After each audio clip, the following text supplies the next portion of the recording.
America's not the government, people. The America is you. It is the Grand fucking Canyon, the Rocky Mountains, the deserts of the Southwest, the Pacific fucking Ocean, the Atlantic fucking Ocean. It is the grandest continent. And what the fuck have you people done? You have turned yourself into sheep, every goddamn one of you.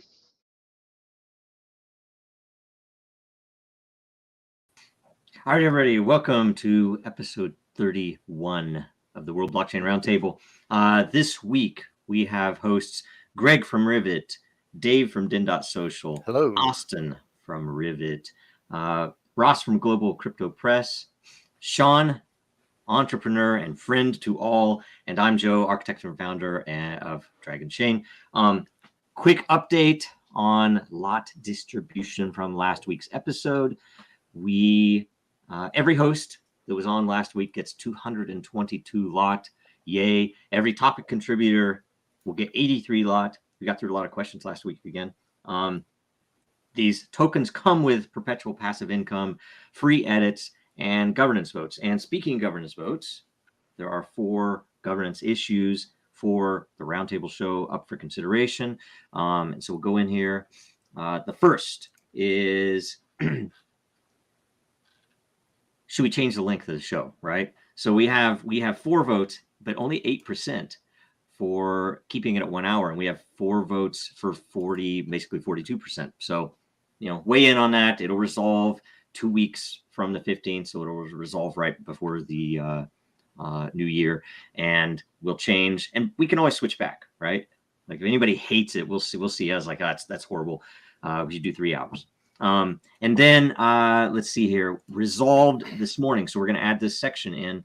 Should we include a new segment in every show to discuss, current events in the blockchain industry? It's something that we used to do when we had the in-person blockchain roundtable in Seattle.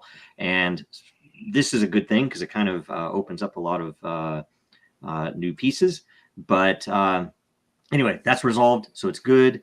And so we'll do that right after this. And then we have, do we want to add a regular feature to every show to allow speculation on related projects? So, if the show was about a particular subject, then we could talk about projects related to that subject, or, what people might want to know about out there that they, could either go buy tokens in, or if it's a DAO or something they could get involved in. It'd be pretty cool. And that, again, that's a pretty important thing. And then the last is for the month of January, we want the basically the top 4 voted of these topics will be the weekly subjects of every World Blockchain Roundtable. And what we're going to do in January is at the beginning of the month is let people actually propose them. That'll go into another vote that will be decided for February, right? So that's how we'll add topics instead of it being kind of random or just us deciding. We'll use governance for it. And right now, request for analysis is the top voted. CBDCs is second.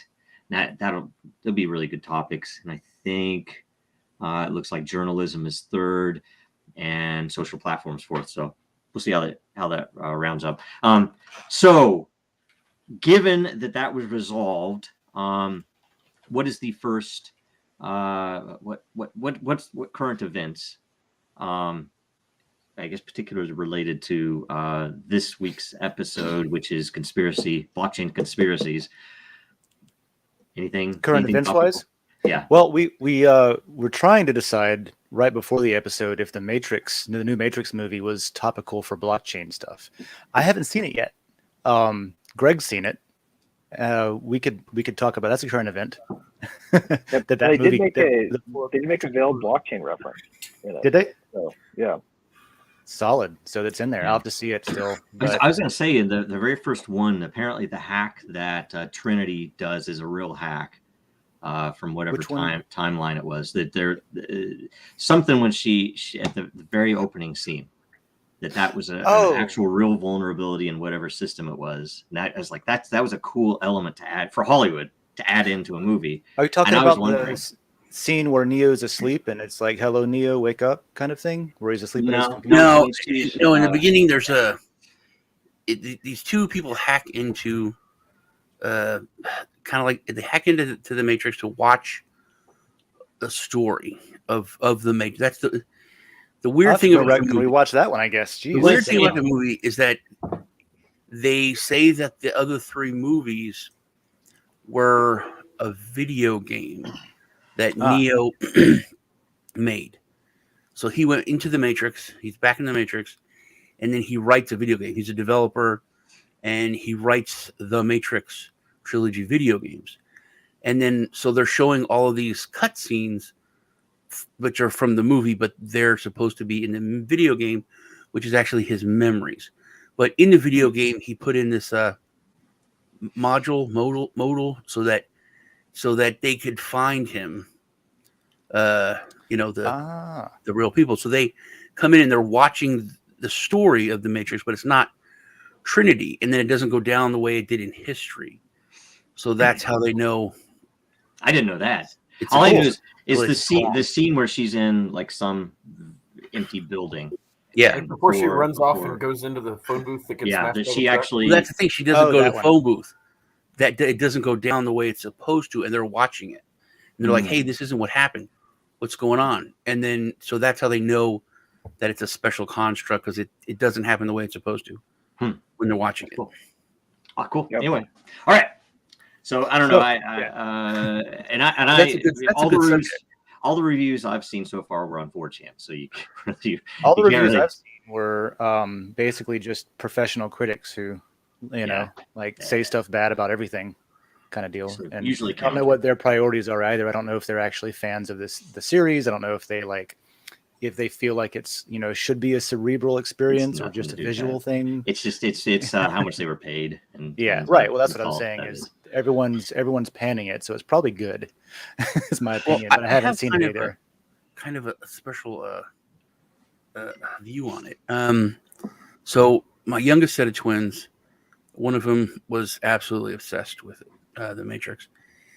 He was really young. Like I had to buy him a leather trench coat in junior high when there was a Columbine shooting, so it was a rough time to wear a leather trench coat to school. Yeah. So I remember. But like he saved up his money, mowed lawns, and he bought like this special like $300 trilogy box with a bust and everything. I'm like, you're a kid. What are you doing? That's not, it's like, it's collectible. It's Neo. It's great. It's cool. So, so they were like crazy excited to watch it, but they watched it more from, it was a cool movie from their youth. And I was looking for the symbolism and the crazy stuff. Right. Yeah. Conspiracy stuff. So when it was over, I was like, oh my God, did you see everything they said? And they're like, oh God, Dad. See, that's what I'm about too. I'll go back and rewatch something like that a few times to make sure I catch what they're really implying between the lines, if I can. That's what I'm into. But they were like, it was good. It was all right. It wasn't. We just saw Ghostbusters, which was crazy good. So comparing it to that, and also they watched Spider-Man, said that it was amazing. But it was good. They thought it was a good movie, a good sequel. But there was a lot of, whereas it seemed to me, the original Matrix was like waking people up to see what's going on, and this was more a commentary of it's done. There's an us versus them. The people that are awake are the people that are awake. The people that aren't, they want to be in the Matrix. They don't want to learn. They don't want to wake up. You can tell them everything, and they'll happily plug themselves back in. That's geez. You know what though? But maybe that's the right way to go, because when the first one came out, and the first Matrix film came out, there really was it was a time of hey, really wake up, because this is sneaking up on us and we don't realize what's going on.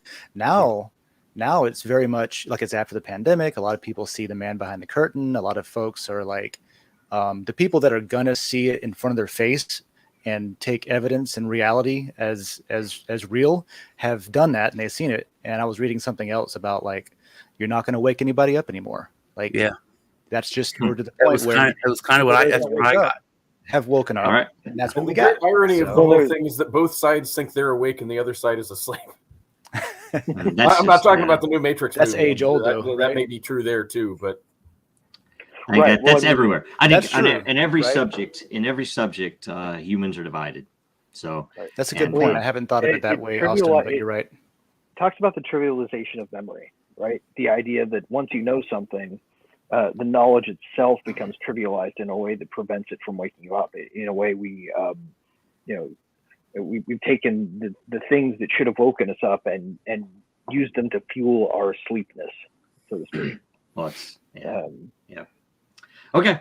So All the right, so Matrix. that's good. All right. That was good. That was good. So, New all right. section, So that new was segment. That was the first time it just resolved this morning. That was pretty good without any planning.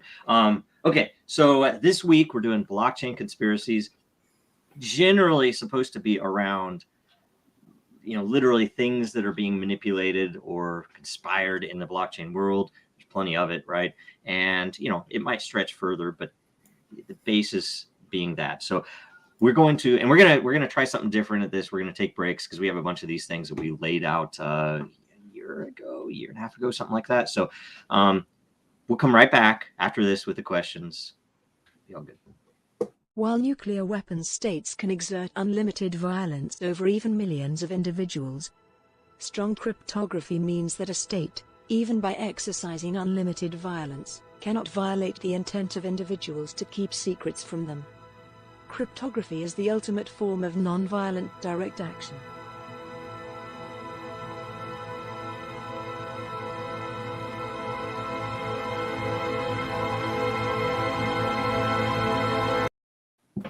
All right, that was Assange. Okay, so refresh, right? First question. The first question from Street Meat. Do you think the NSA created Bitcoin? We know the U.S. government created SHA-256, but also in '96, the NSA published a paper called, quote, How to Make a Mint, the Cryptography of Anonymous Electronic Cash, that eerily speaks to most of the issues like double spending, so on and so on. So what are your thoughts, you guys? I would say not the NSA. It's probably more likely the CIA, if an intelligence agency is behind it. And yeah, he's right. Obviously, they did create a portion of Bitcoin because we are absolutely using defense agency cryptography to keep Bitcoin secure. So that's a fact. So they did create some Bitcoin, but what a lot of people don't understand is that same cryptography is used in several hundred products out there, so it's not really like something that they needed to know someone on the inside to get their hands on, which if you read some of the stuff, people trying to push this conspiracy, they don't make that clear that pretty much anyone can use this if they want to. But here, what I found most interesting to tie the CIA to it was the translation of Satoshi Nakamoto's name. Japanese, Satoshi can mean creative or intelligent. Nakamoto means from the center or origin in the center. Central intelligence. What? Yeah, that's weird, right? I saw that too. That's one of those things that could be happenstance, or it could be like tongue in cheek. Because like even projects that are not supposed to be named something that you can tell what it is by the code name. I don't know if you know this, but there's like a thing like a roulette. You can just roll for names for your new project, and so and Snowden talks about this in his book, and you can just keep pressing it to get new names. So even though the agencies are supposed to pick a random code name that doesn't like refer back, they keep doing it until they get a cool one. So you have that, bias in it. So maybe that could be. Motive-wise, though, I think that's the biggest thing you got to look at is which government agency has the use for money printed out of nowhere that they wouldn't be accountable for. And I mean, this is something that not that long before Bitcoin was created, the CIA just got in trouble for, like Iran-Contra. So they have the necessary, the motive, the means. It adds up more than any other agency. The NSA, I see them as more of a reactionary government agency, while the CIA is more proactive, and they would probably be something to create something like that. Yeah, it's plausible, but without blockchain already, it's hard to say. You can't go back and definitely prove something. Go ahead. Go ahead. Go ahead. I was gonna say, but with Street Meat's question about the NSA publication, the How to Make a Mint. But what if Satoshi just took that because it's published, right? What if he just took that and that was the blueprint for Bitcoin? Does that mean it was NSA created or maybe conceived? You know, maybe it's easier to say that it's conceived than engineered by. I mean, frankly, it might be an interesting subject, but if you hold Bitcoin, or if you care about it, or if you're building something related in this industry, the thing that you really have to think about is the potential effect of it. Because if there is a non-zero chance that some intel agency somewhere in the world created it, you know, it could be the Brits, it could be the Americans, who knows. Why would they do it, number one, and what would be the potential impact of those reasons? Which, you know, the why would be to do it before anyone else, to do it with a backdoor, to do it so that they could collapse it if they needed to, right? If there was you know, think about it, national security issues, you know, monetary policy is a big part of it. You have military and you have money, right? And if your money, the IMF. yeah, right? and if your money is at risk, you know, one of the things that you would do as an intel agency would be to set up. I mean, it's like a Bene Gesserit stuff. We're going to set up all of these things. We don't know when we'll need them, but when we do, we damn well will take them, right? And who knows? Like we talked recently about the fact that, you know, the Chinese basically threw out all the Bitcoin miners, or at least, you know, ostensibly did. Is that because they, you know, learned something? It seems an odd thing if they dominate that they wouldn't at least nationalize it, at least, instead of just throwing them out. You'd think, oh no, we're going to take it over. It's a weird thing, whatever. But so you think about that. So if they were able to collapse either Bitcoin or Ethereum or both, what would that mean? And, you know, my whole thing on this is that generally, you know, what is the value beyond a US dollar number?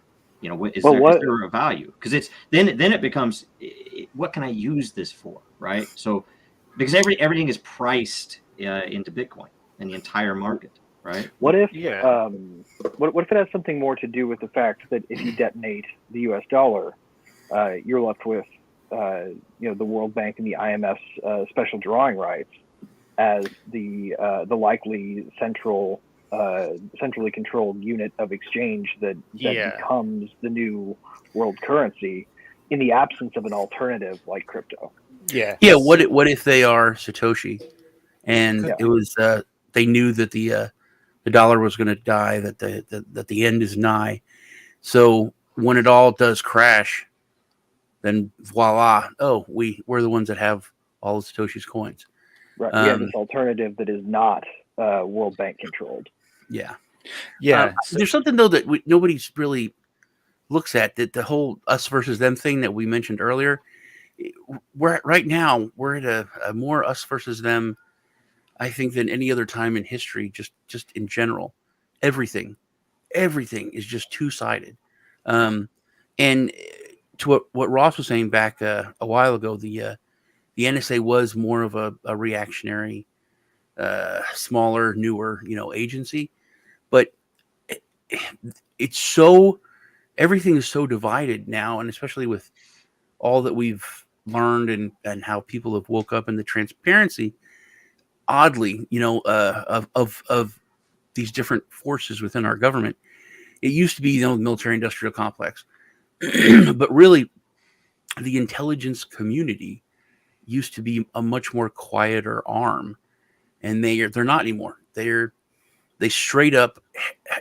I don't understand how anyone can see that a senator was caught having sex with a Chinese spy, and they're allowing him. That's my senator. It's like the most compromised you could be, and they're allowing him to still be on the intelligence committee.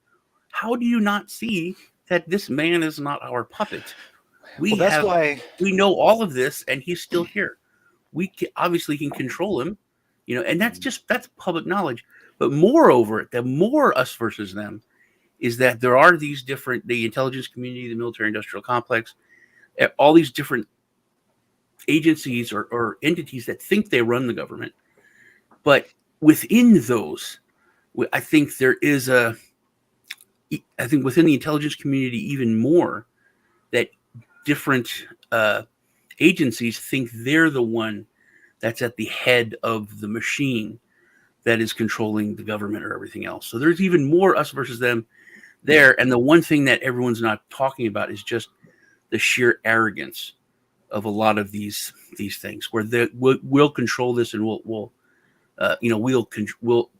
run stuff with it, but it gets away from them. If they did, develop Bitcoin, if they did make it, and they're not Satoshi, then as much as everyone's went through it and picked apart the code, I think that they put the nail in their own coffin. Well, what you're talking about, I think, is related to how conspiracy theories get formed in the first place. A lot of times, which is, you're saying some things that don't make sense. We're seeing things that don't make sense, right? There's things that just objectively, like, why in the hell would that be a thing? And why is nobody else, like, screaming on television about it? Oh, they are, but they're not on television. They're on YouTube and the internet now, right? But when things don't make sense that we rely on for our livelihood, like our government and our infrastructure and things like that, things happen and people do stuff that don't make sense, and they're not idiots. A lot of them, you can assume they're idiots because it's easier, but they're usually not. You just have to start thinking about, well, what does make sense? What would make sense? And then what I was going to say about, like, an agency creating Bitcoin or something like that. What if they knew that we were going to go through hyperinflation of the US dollar in 10 years, 20 years? Who didn't? You know what I mean? First of all, but who thinking logically, looking at history, didn't know that, right? Right. And let alone them. Everybody knew that. Lots- The only thing that I'm surprised at is that it hasn't collapsed yet, right? Because it's kind of crazy. There's a lot of right now. tricks being played to prevent that. Yes. Well, you forget is that every country did what we did recently, so that's kind of why we're balanced. Is everyone just printed a bunch of money at once, so it ended up equal again, Right, and there's We're things that I seeing the think could relative actually inflation, not the actual inflation. Yeah, Right? the relative Unless inflation. You look I at the think price of crypto assets. if freaking cryptocurrency could be a hedge against the ability to collapse every other economy into the US dollar. Like, what if that happens and everyone collapses into the dollar? Maybe the dollar's stable again because now there's a whole bunch more countries using it, kind of thing. That could save the dollar, maybe, potentially. Or what if we just print a bunch of money and buy Bitcoin with it? That's what we're doing with the stock market. We're printing a bunch of money and buying stocks with it, buying real estate, things like that. Not the Fed, but the Treasury would be great if they did the that. flip side of that argument, though, is that I think there's maybe more of a case that it becomes possible for the dollar to hyperinflate when it's not the world's reserve currency, which is more plausible when there is something other than the dollar that you could go to, which I don't think speaks to the idea that the NSA or the CIA is behind it, but perhaps that some other foreign intelligence. And to be clear, I'm not real big on these conspiracies in any way. I think it's more likely that these things emerged from people who were dissatisfied with the current banking system and smart enough to do something about it. But if it was going to be some intelligence agency or some government power, my guess is it was not American.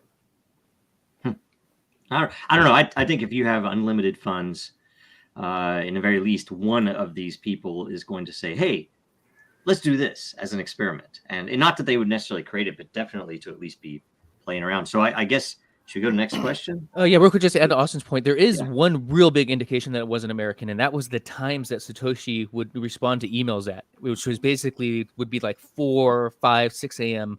our time, anywhere in the States. So this guy was somebody who seemed to, the sun was on the other side of the earth, man. So, or his OPSEC was really good, or their OPSEC was really good, because if you're going to take on a persona like Satoshi Nakamoto, maybe you pick an Asian country or Japan or something to be like, here's when I'm going to log in, because people are going to look at my logins.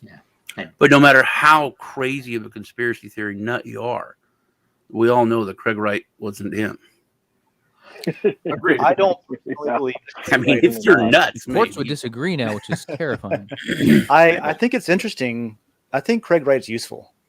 I got a lot of problems with the guy. To whom, Good though? friend of mine followed him and believed in him, and he's dead now, so he'll never find out, one way or the other. And I got a lot of things against Craig personally. Got nothing against BSV. That's fine. Whatever. It's a fork. I just don't. I think anyway. What I was going to say is I think Craig Wright's useful in this courts situation because he's claiming that the courts are going to basically like demand that all the miners transfer money from Satoshi's old wallet into his or something. Like he's literally talking about the courts enforcing It's crazy. behavior, which would make Enforcing the math. miners change their software to cheat or something, to Right, to which screw the is system. cold day in hell, right? That's not Yeah, gonna it's happen. like, yeah, what's this guy talking about? But a lot of people, I'm going on. This is you bring up Craig Wright, and I'm like, Well, my head can I say explodes. I think it's very likely that he is paid Intel, that he came in and the thing that's so weird to me is the interaction with Andreessen, and that Andreessen believed it, got kicked off the repository, and it doesn't make sense to me that Andreessen would believe that this person who supposedly is Satoshi wouldn't just freaking sign a message over the wire. I don't need to sit next to you and watch a laptop and have you sign. That's ridiculous. Right. It makes no sense to me whatsoever, unless there's other stuff behind the scenes. There has to be, right? Because it's such a simple thing to prove that why would you do it this way? And it's all just it's kabuki. The whole thing. It's like that's what I think it is. Like, let's make it about a personality. It's like, oh, this is Satoshi. They'll get all up in arms. We'll fork Bitcoin. We'll destroy some value with Bitcoin. We'll do this. We'll do that. And if we actually control the keys, if we really create it, if we control the cryptographic curves, as an example, we can literally prove that it is him, even though it isn't. Even if it wasn't them who created it, if they control the cryptographic curve, they could say, oh, we're going to prove that it is him, and totally flip the market and destroy it. And who knows? So you're talking about a potential flaw that is unknown, that was created and put there. Not a flaw, but backdoor, right? Intentionally there. Right? What is a backdoor but a flaw? Well, there's the theory that BSV has started, and whatever the perverted billionaire, his buddy, forget his name, but all of the hash power and all of the computing power Epstein is actually going to break Satoshi's wallet and get into it. That's what everything that they have going is going for, is to break into the wallet. Right. So is he just biding time until that happens? Is he waiting for like a quantum compute to happen from the government so that his, See, but I don't think they would do that, because if they knew how it worked, I mean, sure they could, but right. But what if there's not a backdoor? Yeah, what if they're just waiting for the quantum computer to be good enough? Well, it's literally, you could be lucky though. I mean, you can just get really lucky. You can get really lucky. And if you're talking about, years, non-zero chance. And also there's not a lot of other options if he's just trying to physically, hack in to the wallet. I just wonder why they wouldn't out and out say it was them in the same way that they, admitted Tor sponsorship, right? Like Tor is a creation of the U.S. Do they always? Defense, I mean, right? nothing's the same, right? I mean, they've freaking crazy airplanes and things like that you don't know about for 40 years. So the question is why, right? Like, why wouldn't they? Why wouldn't they want to follow a similar route? I think there's some interest there. Yeah, I agree with what Xander said. I mean, look at GPS. It's like this insane, sci-fi technology that we all use, which makes everyone, worse. People don't know how to use maps. People just don't have to remember directions. Yeah. I had to go somewhere literally like 30 or 40 times before I remember how to get there. Now it's like in Austin, 45 minutes away. You have to force yourself. And it took me so long, and I still even just turned the GPS on, and then but I know where to go now. It's made us dumber, but it was developed with the Air Force. Yeah, and if you remember, they used to include an error in it, and there was a way that was published that you could, with waypoints, fix the error. That if you had a consumer device, it would not give you the accuracy. But they turned it off during the Gulf War because they did not have enough military units, so they had to actually use consumer GPS units. So they turned off the error for this. It was so interesting. I remember finding out about what you're talking about, Joe. I was a Tomahawk cruise missile tech for like almost 10 years. And that was one of the things that we knew about, was that the military GPS and the civilian GPS was a little bit different. Yeah. Because our Tomahawks can go into a freaking window if it wants to. You know what I mean? And the civilian GPS is still within a few meters, though. Yeah. Yeah. Okay. That was good. So we're going to take a break, come back next question. Is that cool? Yeah. All right. Good. All right. No mechanism exists to make payments over a communications channel without a trusted party. What is needed is an electronic payment system based on cryptographic proof instead of trust, allowing any two willing parties to transact directly with each other without the need for a trusted third party.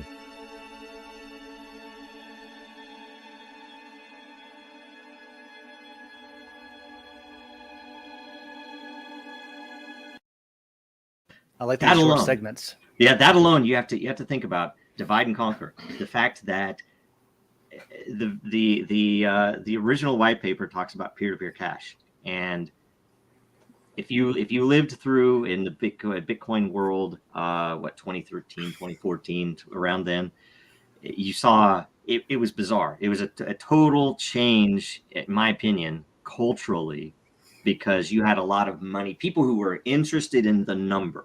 Right? It's like, oh my God, if I get this, it's going to be worth a ton. I don't give a shit about cash. I don't give a shit about, this is the new internet cash or whatever. And it was super interesting, but that alone was tons and tons of divide and conquer. And it was bizarre because it's like, why can't we all get along? They could do both of these things, right? And yet, in my opinion, there was a lot of money that came in to break up, to divide that, which resulted. So that would have been like the beginning of the BTC-E exchange era, whenever like everything was money, like maybe trading. That was a little because I actually had a BTC-E account that I had Namecoin on forever, and I actually got it out before they got all hacked and stuff. Not it wasn't worth much, but anyway. Next question. Yeah. Sorry, I didn't mean to go into that too much. Do you think the CIA, this is from Dragonchain Hodler, do you think the CIA is really working on crypto projects behind closed doors? It's kind of this, if we maybe, because we kind of covered it the last question, maybe if we said well, we know they are. This is new as of a week ago. The director of the CIA was asked a question. Forum hosted by the Wall Street Journal took audience questions. Somebody asked if they are ever going to get involved in cryptocurrency, and he says we already are. This was actually a program that I inherited from my predecessor, and we have several programs running right now on cryptocurrency related. I was hoping that somebody would bring that up. I'm glad you did, Ross, because I read the same thing. That's as specific as they got. So they have several programs running, and they have been running for, we know, at least 2 years. And even if they weren't in the beginning, they are now. And even without that, they better be now, because if they're not, they're dramatically behind. Yeah. I think they were all very early. And I'll say any significant project in this entire industry has had some interaction or embedded interaction with the intel agencies, and whether it's just the U.S. or others. That I would stand by that just from what I've seen. Well, definitely there are projects entirely sourced from non-U.S. intel. I guarantee that. Ross brought up Iran-Contra, and can you imagine the scale of funding like black projects off the books shit during that ICO craze, 3 years ago? I mean, just that they could have had thrown, ideas out there especially back then, $100 million, $200-300 million could be made in a couple weeks just with a good website and a nice idea. Yeah, but do you think that compared to like gold and cash on a flatbed, because that's I think how they actually interact. You know, they do some things with like money laundering with modern art. That, you know, there's a lot of We're not even talking about declassified money stuff about that. laundering here. We're talking about just getting money. Yeah, we're talking about filling secret Oh. coffers that nobody has access to. I think it's a But- lot but harder to that's make gold disappear. You know, Yeah. it's on the books somewhere at that's how some it's- point. Yeah. Art and gold is how it's been traditionally done, though, whether it was on a submarine, a flatbed, or an airdrop. Like, we have the infrastructure and the logistics to do that kind of shit as a nation state. So I the mean, little guy and does. imagine, and that's where Bitcoin imagine if becomes one of useful. those programs they had was just hacking exchanges. Well, I mean, and then if you hiding want the money. if you want to influence the way a thing develops, build it, right? Like, Yeah. it makes complete sense that they would be involved in the construction of, you know, ideally on their part, core elements of what we use to construct projects. And to me, that makes all the sense in the world. Yeah. Anybody think that there was some of that happening during the Civil War, during the forking into Cash and Vision and ABC and 1, 2, 3 and all that? Do you think that there was like, you know, intelligence involvement? There's conspiracy there, of course, because like by definition, a bunch of people conspired to fork the code and do their own thing. I don't know if that counts for what we're talking about, but do you think that there was something that couldn't be as easily done in Bitcoin, that like a code change had to be put in place, and you know, like that starts a big fight with the community, and you rationalize it by bigger blocks, or you rationalize it by, oh, this will help that, or you know, that I'll say it's easy to divide people. I mean, and typically, at least historically, you know, what they do is they divide with hatred. They never divide with love, because you can't divide. It's like, oh, half the world loves this character or this concept. Mm-hmm. It's never that. It's always, oh, we hate this. Why? Common enemy. Why? But it's common enemy, but it's beyond that. If you have a common enemy, and that enemy does something that's potentially a little positive, it's still easy to hate them, because there are all these other things we hate about them. Whereas if you try to unite people, or one way or another direct people to love a concept, if anything goes wrong with that concept, it's detrimental to and it's just humans. And that's love like to a hate. social human nature thing. Yeah. So you guys have seen all the very, very popular types out there just dogging on the concept of Web3, right? Like, I've seen that recently. Yeah. It's really it's in vogue to hate on the idea, when what's weird to me is it seemed like the idea was known only inside the community for you know, up until really recently. Is that just a maximalist thing, or is it, because I couldn't gather why? I think it came from that, but it's not that anymore. I don't. It's No. It's about now. The blue checks are hating on it now. It's about institutions losing control. It's about big tech losing control over data. It's, you know, it's the, you know, they ignore you, they laugh at you, and now they're, I think, in fight mode. But why now? Winklevoss put out a tweet that was awesome. It's like, he said, if Web 2 could have given you control over your data and all these things that they're saying that they could do now, they would have already done it. You know, he said at least Web 3 has a chance to do all the things that they're talking about doing. So yeah, it is weird that this has kind of exploded recently.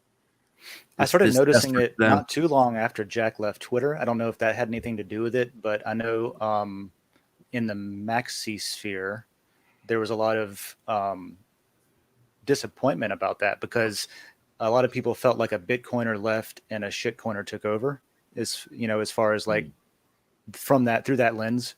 And so I don't know if that had anything to do with how quickly it seemed to ramp up, but yeah, there's been a lot of shade on Web3 is shit, and Web3 is a scam, and Web3 is, I mean, it's fucking infrastructure is what it is. Can I say something too? That it's a very weird thing, and it's the fact that, you know, Jack was a Bitcoiner. Okay, right? It's like, oh, if Jack would only accept what Ethereum can do, you know, that there's all these other things, and it was always odd to me that someone who, you know, runs Twitter supposedly and is you know, a fan of crypto, the technology itself in some way, Bitcoin is awesome. Bitcoin is the first big, and if you're interested in the numbers, which I don't think he cares about the numbers, right? He already has money. It's not like he's speculating so that he can retire someday. It is an odd thing that he would pick Bitcoin and not Ethereum, at least, or something else as a utilitarian angle on how I could improve my company or my next company. Now he has Square, so there's a payments aspect to it, obviously, but it's odd. You know, his whole initiative on making the world better with a decentralized Twitter, I never really believed there was anything beyond. I mean, he's launching an exchange, right? A Bitcoin-based, decentralized loan kind of thing. I don't know. Yeah, but I saw something brief about that as well. Yeah. I like Jack more than I think you do, Joe. But I don't see it as, I disagree. I think that maybe I'm naive. I don't know. But I think Jack figured he latched onto something that a lot of people do when they think about the implications of not having to use violence to ensure property rights anymore. And I think that because Bitcoin does basically one job, and that's its job, is to be money, I think that it's a little more safe to build an empire on that, basically. A lot of things in crypto are fast and loose, and like Solana breaking all the time, which is an extreme example, but and it did it twice. It's not all the time. But I think Jack sincerely, what I hope is that he goes off and he makes a competitive miner, maybe some of these fancy, light based or optical machines that we're seeing come out of China, and he gets Square on board with Bitcoin and then the Lightning Network, and he opens his decentralized exchange, and he actually builds out infrastructure specifically around Bitcoin and money only, and lets somebody else do everything else. I just think that he narrowed his focus to one thing instead of trying to keep up with everything that was going on. My personal opinion. And yet Cash App, right? Like that platform should, if you just want to have a functional thing that helped a lot of people, I find it annoying that if I want to use Cash App with crypto, I have to convert it to Bitcoin first, because I hang on to mostly ETH, and it would be very, very convenient if I could use ETH with it. Sure. On the other end of that, though, I'm sorry. Go ahead. I'm interrupting you. It strikes me as if he's more likely to just actually be an ETH or a Bitcoin maxi. That just, to me, makes logical sense. I don't think there's anything conspiratorial behind him. Oh no, I don't think it's conspiracy. I think that I think that maximalism is fine. If that's right, if that's where you can focus your for him, that's just who he is, and that's fine, right? That's fine. Now, I think if you're looking for a project that might be sponsored more by nation state, more by intelligence agencies, I think Solana would be a really good one to look at. Yeah, I was going to mention that about Solana. Nobody talks about how it has an off switch. It's 100% centralized. It can be shut down at any time. There's a lot of things about Solana that are just bad. And they say that things will change, but I don't know. I don't really like it. I don't. Yeah. Certainly also makes me anxious that you can flip the switch and shut it off. To me, that says people should be wary of it until it's not like that. Yeah. Yeah. And and that's the other side on Jack. I mean, that he's not someone who is, how do I say?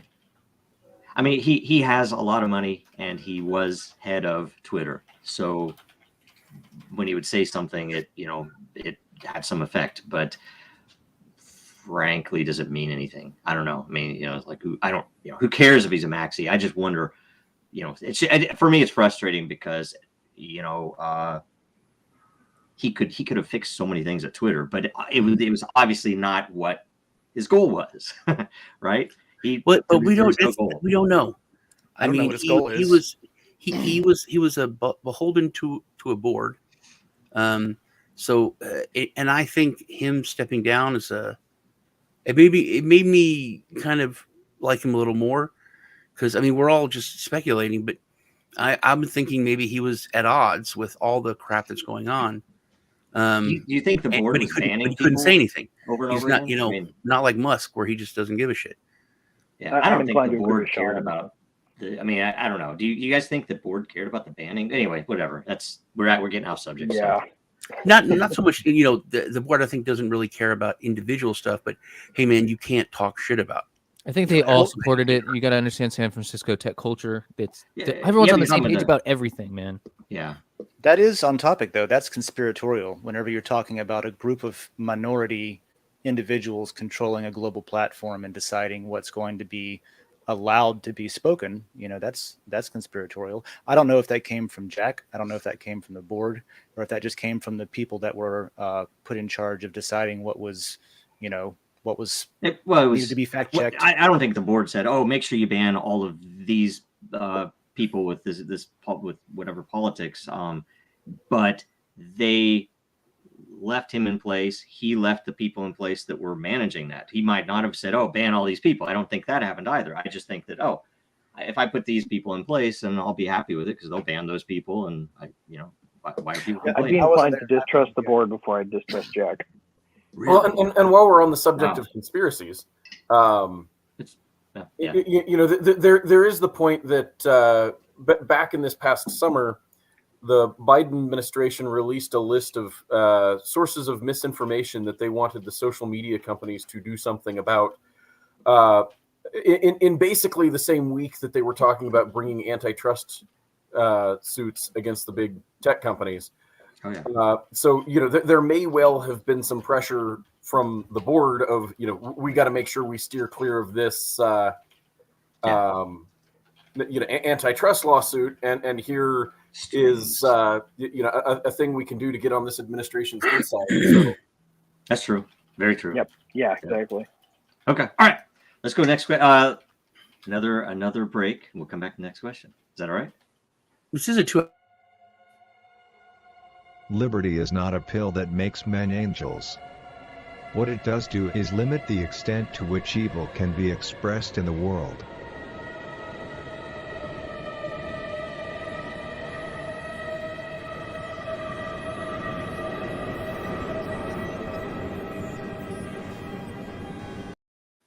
We can go over a tiny bit over, right? I have a call. That's chill-inducing.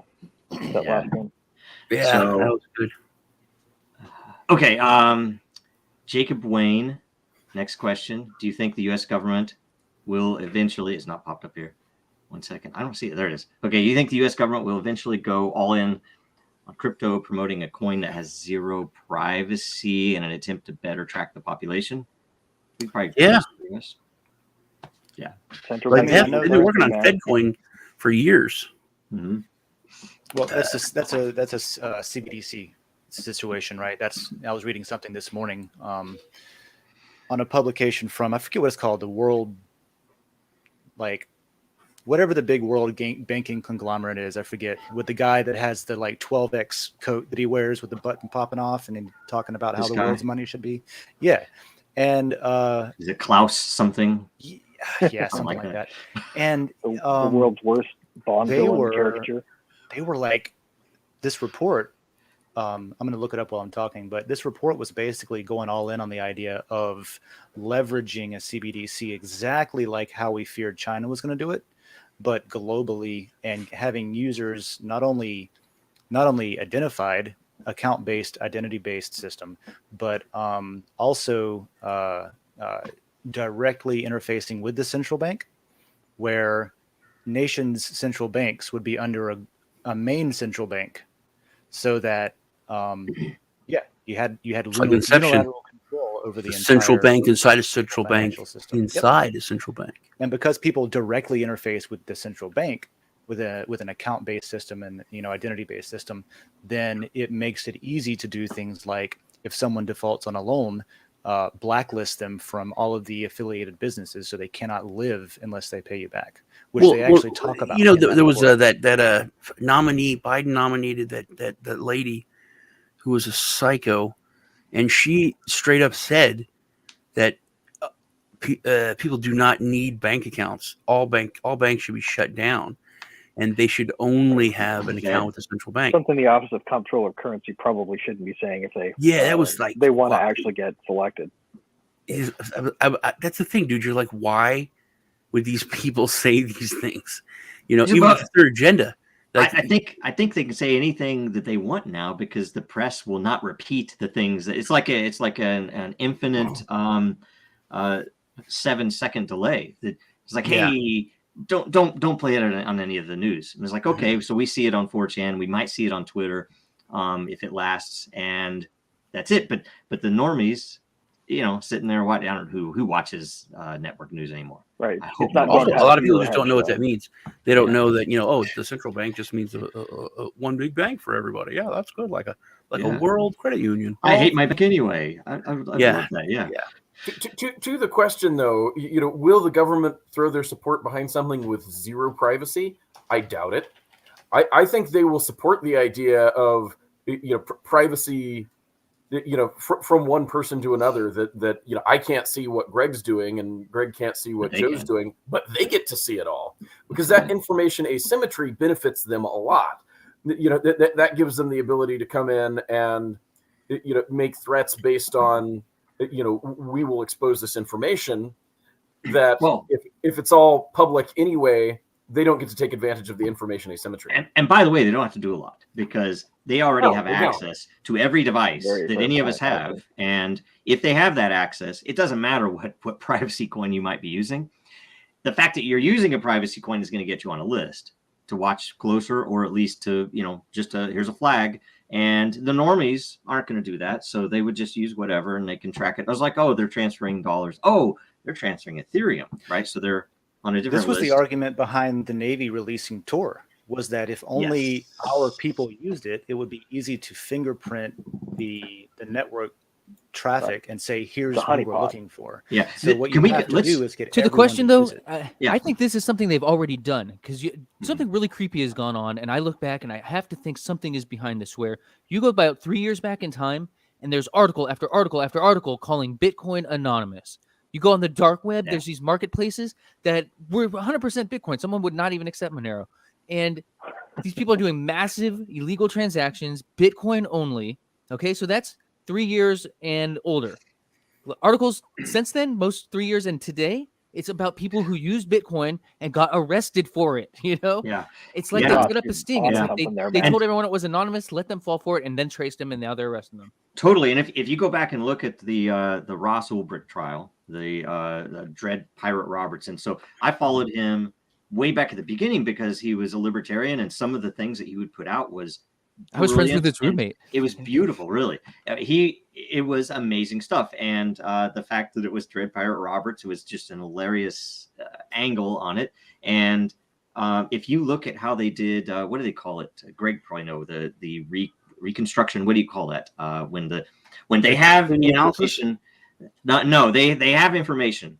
So the DEA didn't have the ability to infiltrate his devices. You're talking about parallel construction. Yes. So, yeah. so you look at how they did that, and you look at what the security experts say about that. What the FBI claims is actually impossible. That there's no way that is what really happened. That they did parallel construction based upon some other intel tracing of devices and whatever else. And it's interesting because that's why you can kind of see, that was very early too. So even in this early phase, they had the ability to get in and figure out who was doing what when they really wanted to.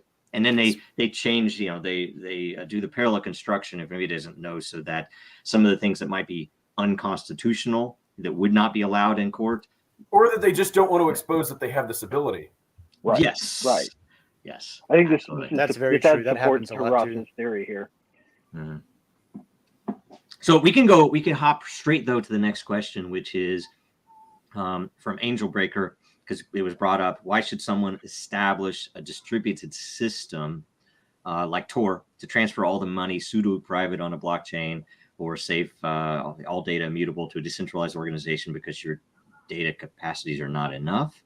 I don't know if I understand it, but either way, it's a Tor question, and I know Dave has a lot more info on that than. Well, I wanted to say anyway. one thing real quick, which is that parallel reconstruction. It pisses me off that that's legal I don't know if it is, but it's standard. It is legal. But it's like one of those terms like quantitative easing or whatever it's called, with printing money, where it's like, really, that's just speculative justification is what the real name of that is they're speculating how might this person have done these things that the data represents, and then we'll just say that that's what happened to justify using it in court. Well, that's the key, is justifying using it in court, right? Yeah. Like, you can do a whole bunch of stuff that you can't admit in court to investigate, whatever you want. And as long as you can create a plausible, chain of evidence that is court admissible. Right. And then you go to jail for plausible stuff whenever you're supposed to not go to jail because it's only plausible. It's not, without a doubt. So I think it's a huge plus when it's technically confusing. They love that because that means the jury, they can confuse into thinking whatever the hell they want. Yeah. Yep. Yeah. And that's why they threw in, I don't even remember how it all panned out, but that's why they threw in the death threat, or not the death threat, the assassination bounty, whatever it is. Yeah. That's why they threw that into. Very odd. Very odd. Yeah. Wow. Sorry, I derailed that. Okay. What was this about Tor? I was thinking about Tor, and Tor, I think is generally considered to be compromised to some degree, right? That they know they had to compromise it to do some of the things. They had to admit that it was compromised to do some of the things. There's a really weird case with Tor where they arrested a bunch of people for perverted things that they were doing on Tor, and the lawyers who challenged it on a technical level and said, you need to release the evidence and say why you think this is my client. They dropped those charges against everybody because the back door would have to be released. So that back door still exists today, and they made sure to hold on to that. Someone I used to know a long time ago, whenever I was smarter, told me, and I believe him when he says this. It was somebody at Nova Hackers in DC when I was up there. Told me that if you exit to the web at all, I can track you. And he was saying that basically that's it. You know what I mean? Like, no ifs, ands, or buts. If you ever connect to the web out of Tor, if you leave Tor and connect to the web, pulling up a ClearNet site on the Tor browser. You mean? So yeah, ClearNet site from the Tor browser. Yeah. So I don't know how, why, or what's up with that, but I just know that the person who told me that, I believe them. And a lot of times that's as far as I can get before you run into state secrets, that kind of thing. Speaking of which, I'm surprised no one has been cut today. No audio. Especially Sean. Man, you Illuminati's got you nailed down. I woke up 10 minutes before we started, and I was like, I know I'm going to be late, and it's going to be a big joke. And it's like, Sean's not here. It's embarrassing thing. Like, I got to hurry up. That's why he's wearing a hat, right? I actually have a tinfoil hat. A buddy of mine gave this to me. It has a sheep on it, which is funny, but it's lined with a metal weave that can survive an EMP pulse and blocks anything from going to your head. I thought it was really helpful because he gave it to me for my birthday or Christmas. You got a Faraday cage hat. That's fantastic. I'm like, why is this so heavy, man? It's a heavy hat. He goes, oh, that's an actual tinfoil hat, man. It has a special lining that protects your head from an EMP. You got to make sure you walk around barefoot though, so that you're grounded.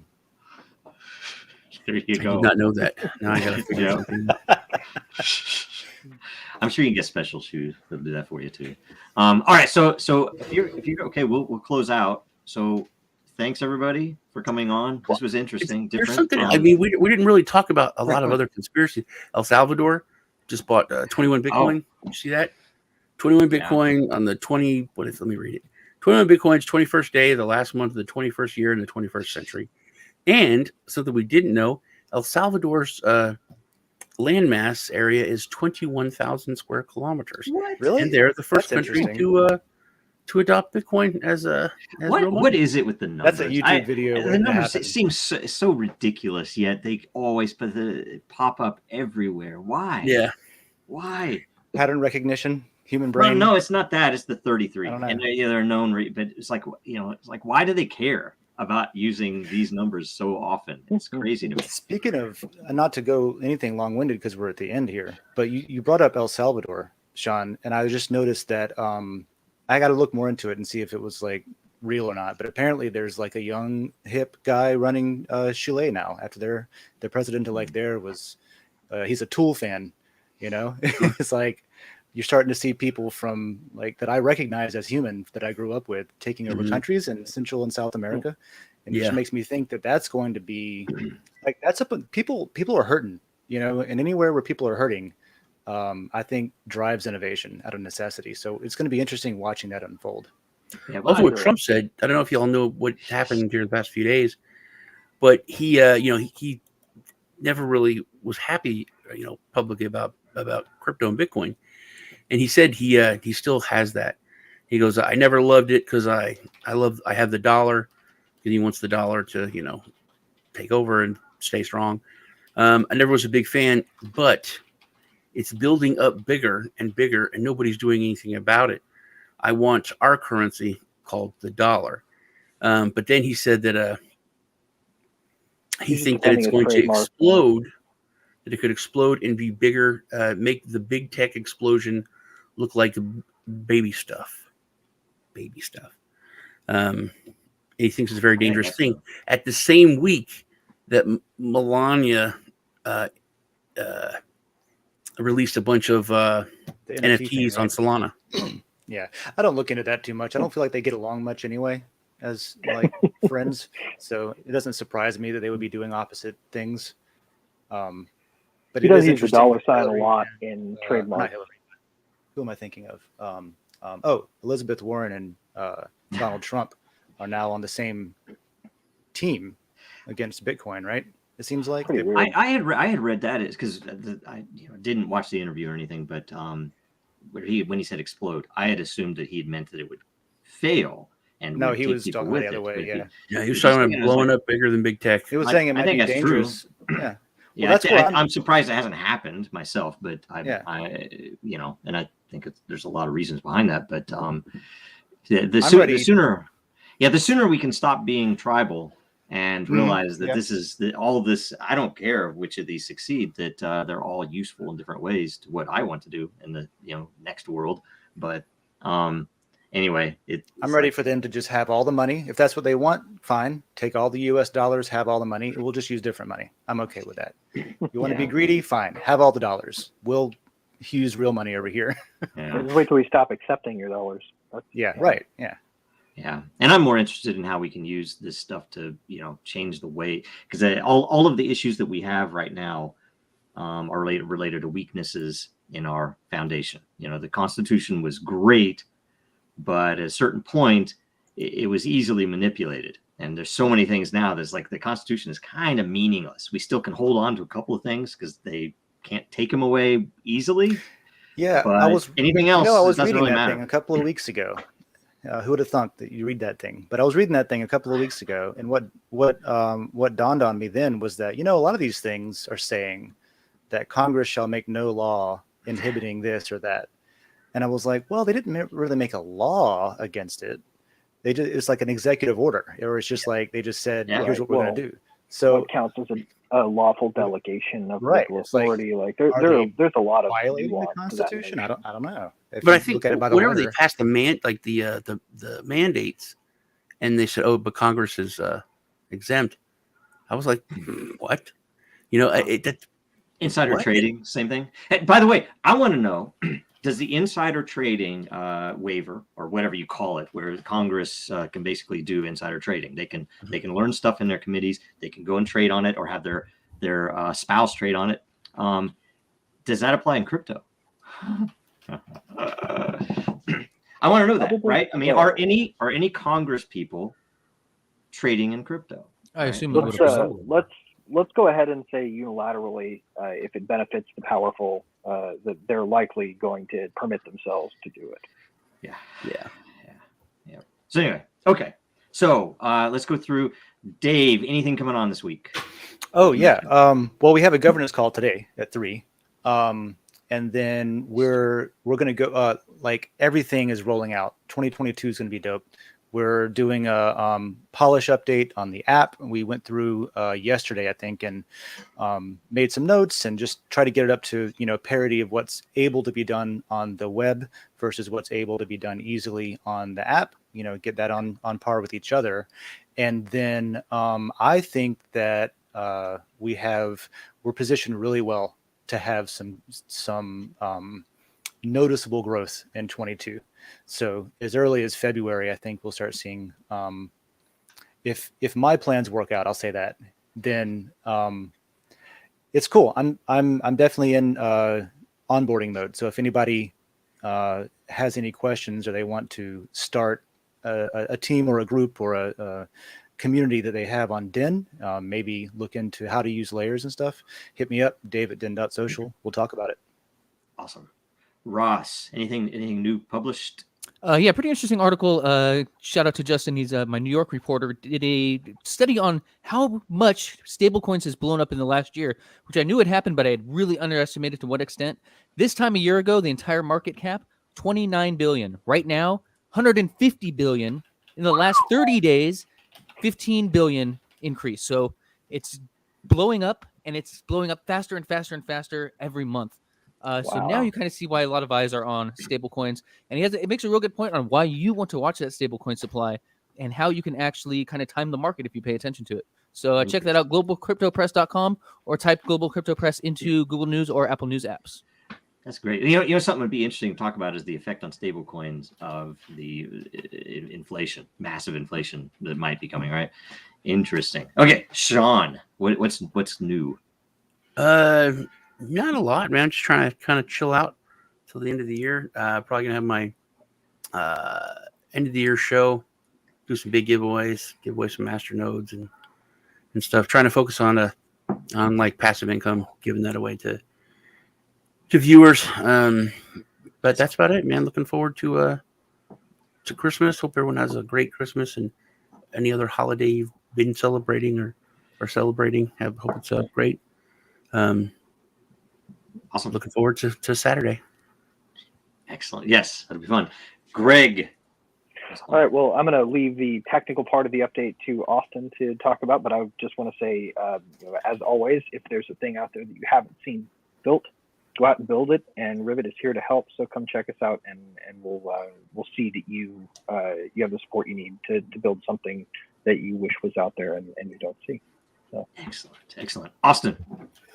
Yeah, and I'm not going to get too much into the technicals, but at Rivet we have been working basically all year on some major innovations that we are going to start really pushing. Some great open source software, some great innovations at Rivet.cloud, and all of that is going to start landing the first few weeks in January. So right now we're crossing our I's and dotting our T's or something like that, and taking a deep breath before we go into the new year.